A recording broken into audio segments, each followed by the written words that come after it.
શહેરના જાણીતા બિલ્ડર તુષાર ગેલાની આપઘાતના મામલે ઉમરા પોલીસે બ્લેકમેલિંગ કરનાર મહિલા સામે ગુનો નોંધી કાર્યવાહી શરૂ કરી હતી.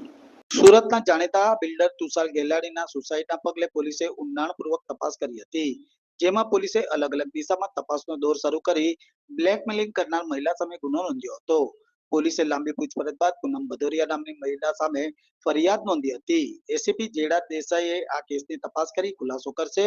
બિલ્ડર તુષાર ગેલાણી દ્વારા રિવોલ્વર વડે ગોળી મારી સુસાઇડ બાબતે પોલીસે પૂનમની ધરપકડ કરી તપાસનો દોર શરૂ કર્યો હતો અને આ કેસમાં નવો વળાંક આવતા બિલ્ડર આલમમાં ચર્ચાઓ ઉઠી હતી.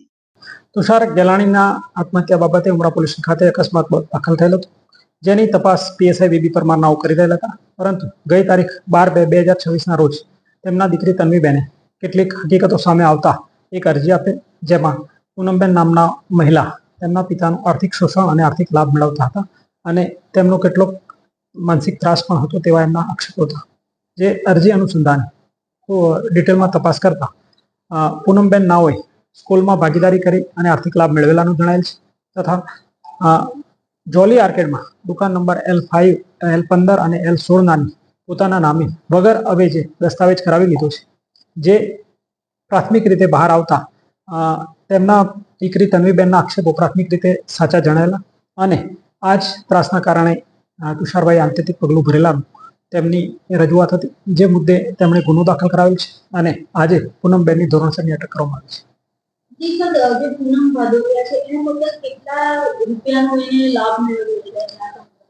અત્યાર સુધી જે એમના સીએના મારફતે જે આપણને રકમ મળી છે તે કુલ્લે 1,37,500 વર્ષ દરમિયાન સ્કૂલમાંથી નફો મેળવ્યો છે અને દુકાનની કિંમત 1,06,00,000 થાય છે. કુલ્લે 2,45,00,000 રૂપિયાનો લાભ પ્રાથમિક રીતે મેળવેલાનો જણાય છે.